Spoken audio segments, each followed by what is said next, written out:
Hello everyone. Today we will discuss about objective questions on William Wordsworth and his works. आज हम William Wordsworth के बारे में और उनके वर्क्स के बारे में ऑब्जेक्टिव क्वेश्चंस देखेंगे. तो चलिए शुरू करते हैं. Question number 1 is resolution and independence, जो कि आया था 1802, वाज ओरिजिनली कॉल्ड. क्या कहलाया जाता है ओरिजिनली में?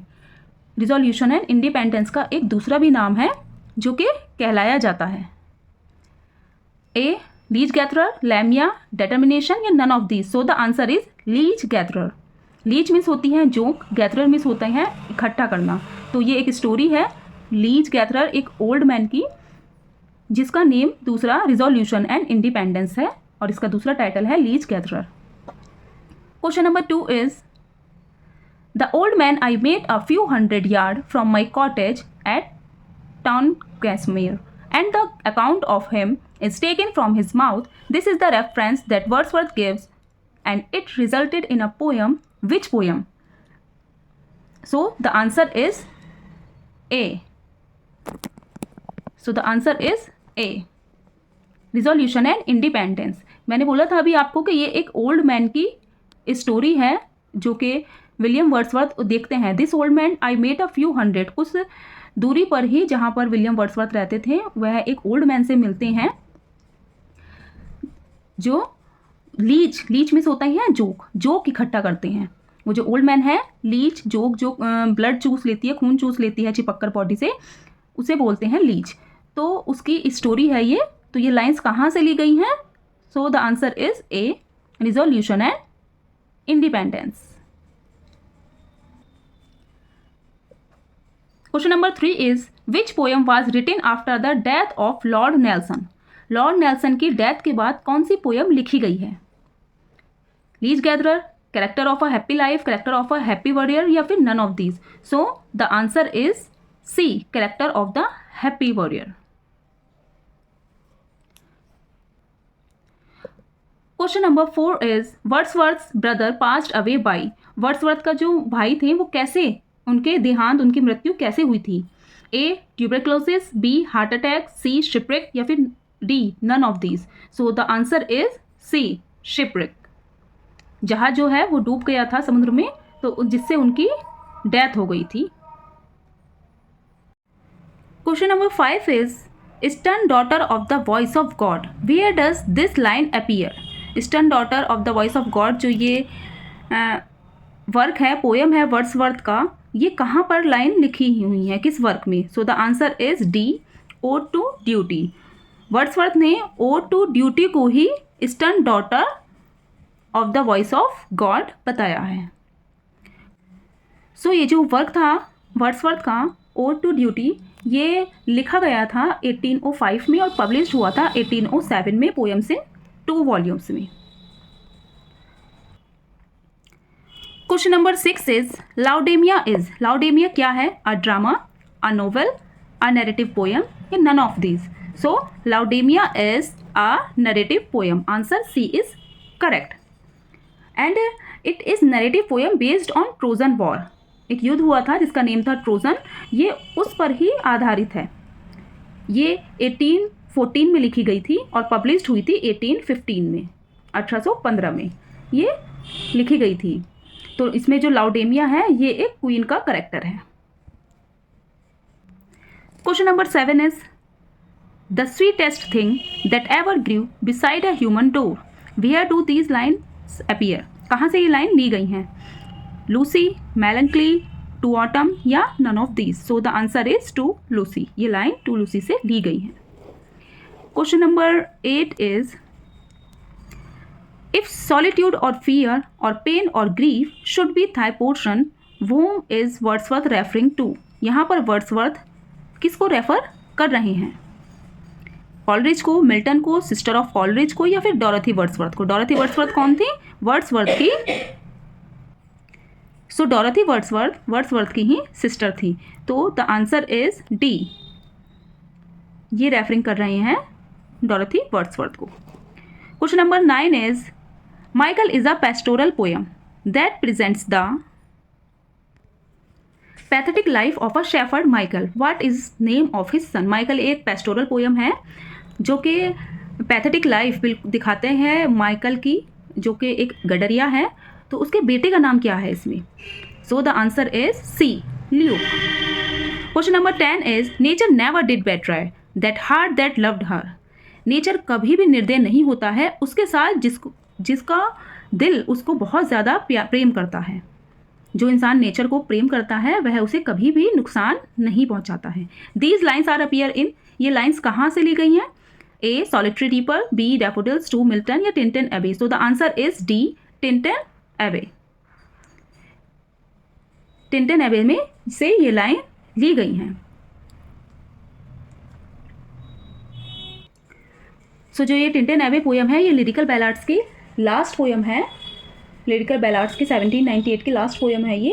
और जब वर्ड्सवर्थ ने ये जब लिखी थी, जब वह सेकंड टाइम इस जगह पर उन्होंने विजिट किया था। और इसका फुल टाइटल है a few miles above the Tintern Abbey of revisiting the banks of the wild during a tour July 13, 1798।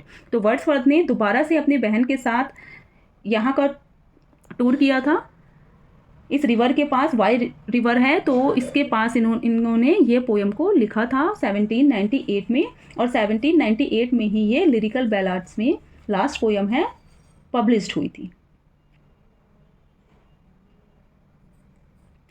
Question number 11 is Wordsworth mention about Burns and Chatterton in the poem. तो Wordsworth जो Burns and Chatterton इनको mention करते हैं अपनी किस poem में? A resolution and independence, B Michael, C to Milton या D none of this. So the answer is resolution and independence, जिसका अभी मैंने सब टाइटल बताया था आपको, लीज कैथरल। उसी में ही इन्होंने बर्न्स एंड चैटरटन को मेंशन किया है। Question number 12 is not without hope we suffer and we mourn. Where does this line appear. ये लाइन्स कहाँ से ली गई हैं? A Peele Castle, to Milton, daffodils या none of these. So the answer is A Peele castle. ये एक पुराना किला है जिसके ऊपर इन्होंने वर्ड्सवर्थ ने पोयम लिखी है। और ये पोयम लिखी गई थी समर के टाइम में, गर्मियों के टाइम में 1805 में। Question number 13 is the poem elegiac stanzas was suggested by a picture of Peele castle in a stone painted by. So ये जो पील कैसल का फुल टाइटल है वो यही है। यहाँ पर जो पील कैसल, ये राइट आंसर है। इसका फुल टाइटल ये है elegiac stanzas was suggested by a picture of Peele castle in a stone painted by. So the answer is A sir George Beaumont, painted by sir George Beaumont. So the answer is A. Peele castle का full आपसे name भी पूछ सकते हैं इस poem का, तो full title इसका यही है। Question number 14 is Milton thou shouldst be living at is hour. This line appears in. ये लाइन्स कहाँ पर दिखती हैं हमें, किस वर्क में, किस पोयम में दिखती हैं? सो ए पील कैसल में, बी द पार्ट में, सी टू मिल्टन लंदन 1802 में, या फिर none of these. So the answer is C to Milton. जो ये पोयम है लंदन, इसका टाइटल वर्ड्सवर्थ ने खुद ही बाद में चेंज करके टू मिल्टन रख दिया था, क्योंकि ये लंदन 1802 जो पोयम है पूरी तरह से डेडिकेटेड है मिल्टन को। एंड ये पोयम कंपोज्ड हुई थी 1802 में और पब्लिश्ड हुई थी 1807 में पोयम से 2 वॉल्यूम्स में।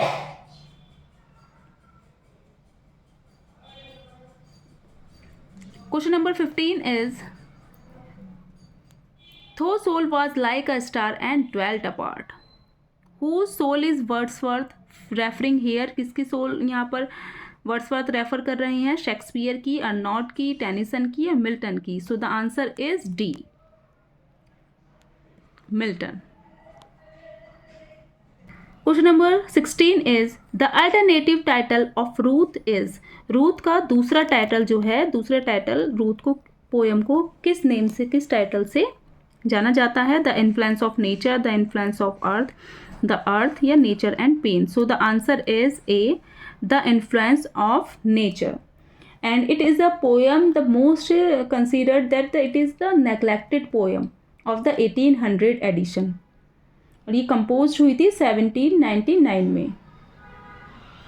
And it is true depiction of a women's character in 18th century. इसमें 18th सेंचुरी में वोमेंस कैरेक्टर के बारे में लिखा गया है और इसकी थीम है इस पोएम की loneliness. Question number 17 is the language of poetry is a selection of the real language of man in state और vivid sensation. Whose opinion is this? ये किसका ओपिनियन है? कॉलरिज का, लैम्ब का, वर्ड्सवर्थ का या none of these? So the answer is C, Wordsworth का, क्योंकि जो लैंग्वेज है वह पोइट्री की real language of man in state of vivid sensation. Wordsworth ये बोलते हैं कि जो रियल लैंग्वेज है उस टाइम के लोगों की, उसी लैंग्वेज में जितनी भी पोएम्स हैं वो लिखी जानी चाहिए। So the answer is C, Wordsworth.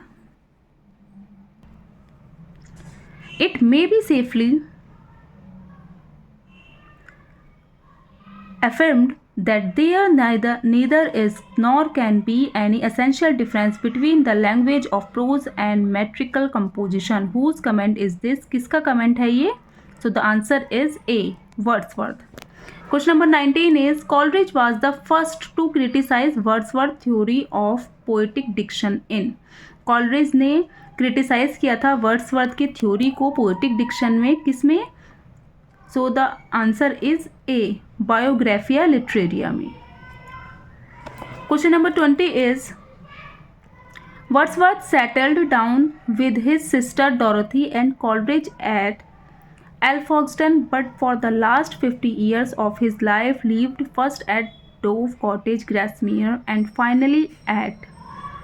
सो जो वर्ड्सवर्थ थे उन्होंने वे सेटल हुए थे अपनी सिस्टर डोरथी और अपनी फ्रेंड कॉलरिज के साथ एल्फॉक्सटन में, मगर लास्ट जो उनके 50 years थे उन्होंने अपने लाइफ को lived first at Dove Cottage में बिताए थे, ग्रेसमियर में, एंड फाइनली एट, और सबसे लास्ट में, उसके बाद वह कहाँ पर जाकर के बस गए थे? सो the answer is A, ridley mount.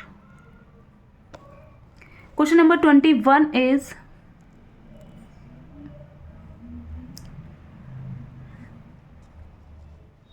what is the subtitle of Preludes? Prelude का subtitle क्या है? So the answer is C, The Growths of Poet's Mind. Growths of Poet's Mind, ये बहुत ज़्यादा important questions है, बहुत बार एग्जाम में पूछा भी जाता है। Question number 22 is The Prelude is in। Prelude जो है वह कितने बुक्स में लिखी गई है? 14, 18, 20 या none of these? So the answer is A, 14। Question number 23 is what is the complete title of the poem immortality odd?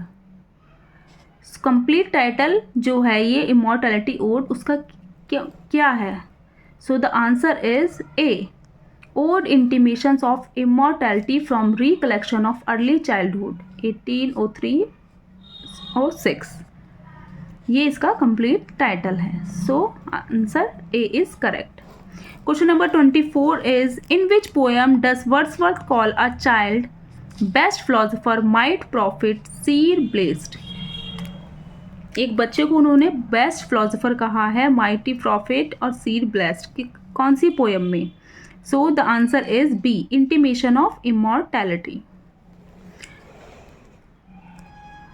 Question number 25 is, and it is the last question, the complete title of the poem Tintin Abbey is composed a few miles above Tintin Abbey। मैंने starting वाले question में ही बताया था आपको ये। On revisiting the banks of the Wye during a tour July 13, 1798, Wordsworth revisited the place in 1798।